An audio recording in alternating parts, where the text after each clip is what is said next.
Eric Bledsoe, born December 9, 1989. Today's feature is a player whose career was a success, seeing where his journey began as he played 12 years in the NBA when the league average is 4.5 years.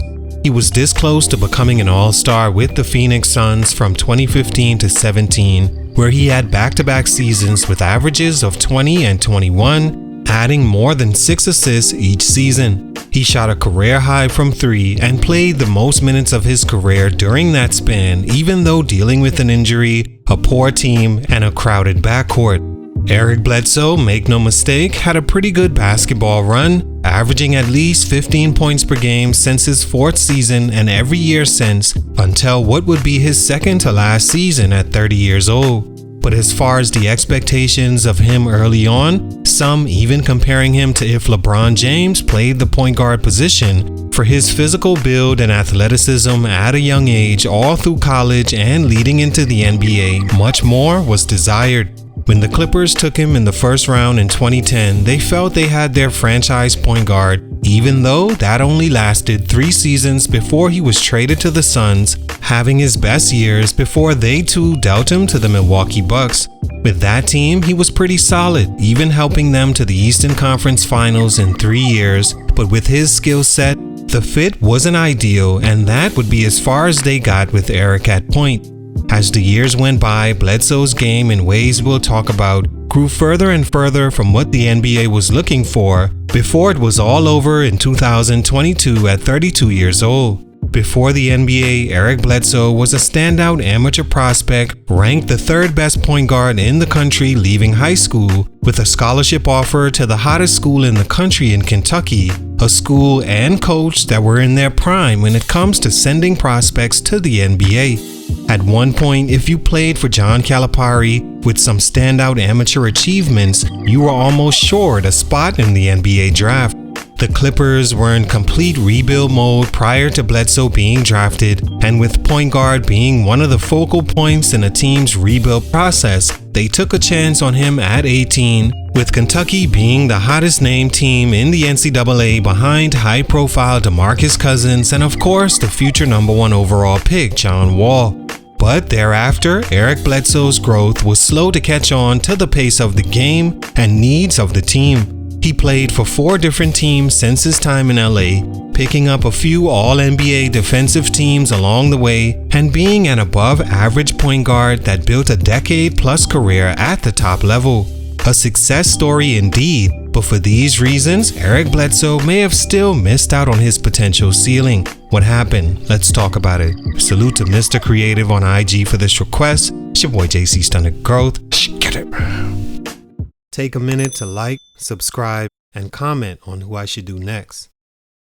Eric Bledsoe was a 6'1" point guard from Birmingham, Alabama that was a bit of a raw prospect growing up. He was rated a 4-star recruit that took his team to the state championship as a senior, losing that game and finishing averaging 20 points, 9 rebounds, and 11.5 assists per game. Good enough to be ranked inside the top 50 nationally and top 10 as a point guard. Ranked #1 on that list and every other was John Wall, a high-profile high school star with the personality to attract lots of attention and expectation. Deciding to team up with Wall and head to Kentucky, even though Wall was the #1 prospect at Bledsoe's position, was the best decision he could have made because, like mentioned, Kentucky and Calipari already built a reputation of getting their guys to the pros more than any other school at the time. Because of all the eyes on Wall, Bledsoe played the sidekick role perfectly, averaging 11, 3, and 3, shooting 38% from 3. He parlayed that into a first-round pick, landing in LA with a chance and expectations to be a star. Stunt #1, adding Chris Paul. When the Clippers traded for Eric Bledsoe on draft night, they had no idea how that franchise would change in the very near future. For them, they were highly invested in Bledsoe's growth, starting him 25 times his first year, while playing 81 games at 21 minutes per behind Baron Davis. The Clippers missed the playoffs again for the 5th straight year, finishing the 10-11 season with a 32-50 record. Eric made the all-rookie second team, with averages of 6.7 points, 3.6 assists, and nearly 3 rebounds. He also shot just 27% from 3, the first of 2 seasons he shot in the 20s from deep.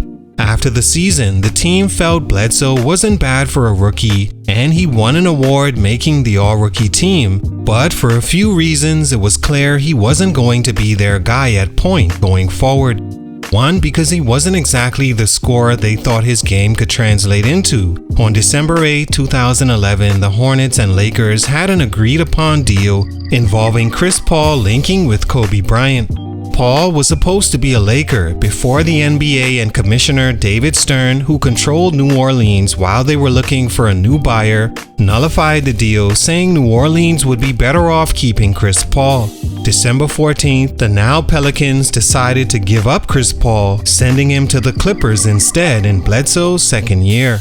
His minutes immediately dropped, slashed in half from 22 minutes per game as a rookie to about 12 minutes per game his second year, starting just 1 game that season, playing in just 40.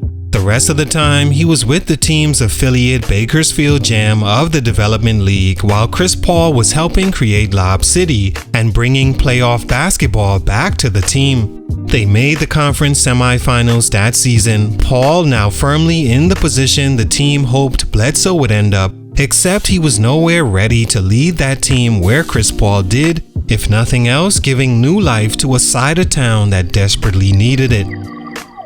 Stunt number 2, Suns' future plans.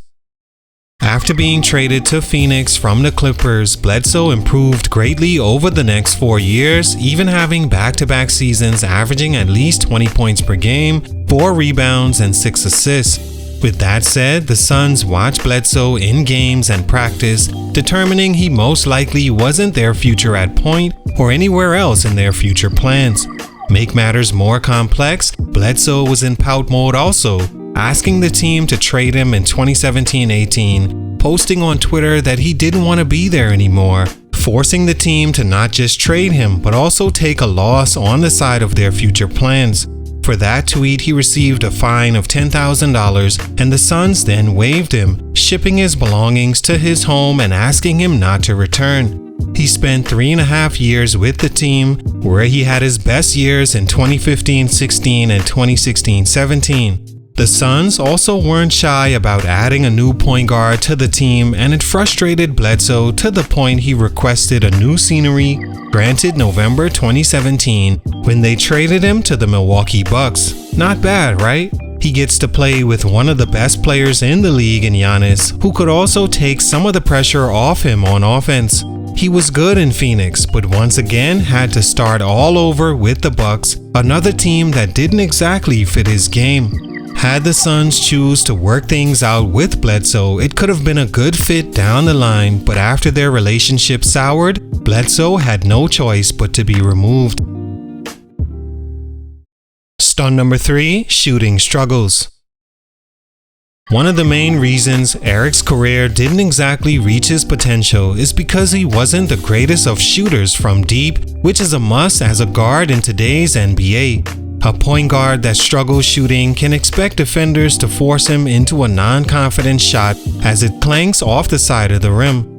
Milwaukee has proved to be one of the worst places for a non-shooter to land, especially at point guard, as Giannis dominates the ball and was a dominant force in his prime, getting to the rim whenever he wanted to. Obviously, teams began to pick up and understand how to defend those plays and a player like Giannis, so the Bucks needed to adjust, understanding they needed shooters around Giannis so he can be aggressive, drawing multiple defenders, kicking it to a teammate for an open 3.